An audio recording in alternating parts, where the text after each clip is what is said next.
মুর্শিদাবাদ জিয়াগঞ্জ ব্লকের উদ্যোগে দুস্থ মানুষদের পাট্টা প্রদান। আজ লালবাগ সেমিনারি হলে মুখ্যমন্ত্রী মমতা বন্দ্যোপাধ্যায়ের অনুপ্রেরণায় দুস্থ ও ভূমিহীন মানুষদের স্বপ্ন পূরণে গুরুত্বপূর্ণ উদ্যোগ নেওয়া হলো মুর্শিদাবাদ জেলার মুর্শিদাবাদ জিয়াগঞ্জ ব্লকের উদ্যোগে। এই পাট্টা প্রদান অনুষ্ঠানে উপস্থিত ছিলেন লালবাগ মহকুমা শাসক ডক্টর বনমালী রায়, মুর্শিদাবাদ জিয়াগঞ্জ ব্লকের সভাপতি গোলাম মোহাম্মদ আকবরী, পঞ্চায়েত সমিতির সভাপতি হাজেরা বিবি, পঞ্চায়েত সমিতির সদস্য নাইম মাসুদ, আবু তালেব শেখ ও প্রসাদপুর গ্রাম পঞ্চায়েতের সদস্য মাসাদুল শেখ সহ একাধিক সরকারি আধিকারিক ও কর্মীরা। অনুষ্ঠানের মাধ্যমে মোট 84টি দুস্থ পরিবারকে জমির পাট্টা প্রদান করা হয়। পাট্টা পেয়ে খুশি উপভোক্তারা রাজ্য সরকারের এই মানবিক উদ্যোগের জন্য মুখ্যমন্ত্রীকে ধন্যবাদ জানান। প্রশাসনের পক্ষ থেকে জানানো হয়, আগামী দিনেও এই ধরনের জনকল্যাণমূলক কর্মসূচি আরো জোরদার করা হবে। কর্মসূচি মূলত কোন বিষয় নিয়ে? আজকে বাংলার খুব প্রচলিত প্রবাদ হয়ে দাঁড়িয়েছে, পাট্টা জীবন সত্য। বাংলার রাজ্য সরকার প্রতিশ্রুতিবদ্ধ।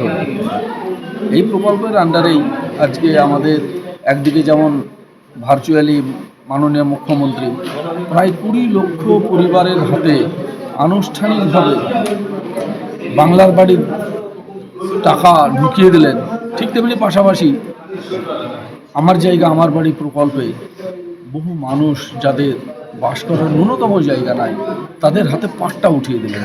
ঠিক এই প্রকল্পের অধীনে আমাদের এখানে আমার জায়গা আমার বাড়ি প্রকল্পে 5 জনের হাতে আজকে আনুষ্ঠানিকভাবে পাট্টা উঠিয়ে দেওয়া হলো মুর্শিদাবাদ জিয়াগঞ্জ ব্লকে, এবং আরও 73 জন ভূমিহীনের হাতে তারা যেন আগামী দিনে নিজেদের প্রচেষ্টায় হোক বা সরকারি সহায়তা হোক নিজের জায়গায় একটু বাড়ি করতে পারেন, নিজের মাথাটা মানে আচ্ছাদনের নিচে রাখতে পারেন, তার জন্য তাদের হাতে পাট্টা তুলে দেওয়া হবে।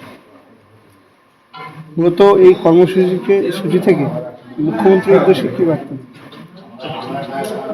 সারা বাংলার কাছে উনি আজকে বাংলার জননী, বাংলার মা।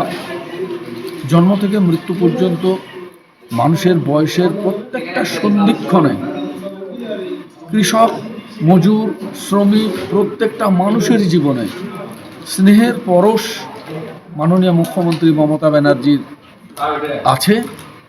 আমরা বাংলার মানুষ হিসাবে খুব ভাগ্যবান যে এত সুন্দর একটা মানবিক মুখ্যমন্ত্রী আমরা পেয়েছি। এই মুর্শিদাবাদ জিয়াগঞ্জ পঞ্চায়েত সমিতির, শুধু আমার কথা বলবো না, আপামর প্রত্যেকটা মানুষের পক্ষ থেকে আন্তরিকভাবে মাননীয় মুখ্যমন্ত্রীর কাছে কৃতজ্ঞতা প্রদান করব। মোট কতজনকে পাট্টা তুলে দেওয়া হয়? আজকে 78 জনকে পাট্টা দেওয়া হবে। আগে 6 জনকে দেওয়া হয়েছে, মোট 84 জনকে পাট্টা দেওয়া হবে। তার পরিচয়টা? আমার নাম গোলাম মোহাম্মদ আকবরী, কর্মাধ্যক্ষ জনস্বাস্থ্য, মুর্শিদাবাদ জিয়াগঞ্জ পঞ্চায়েত সমিতি।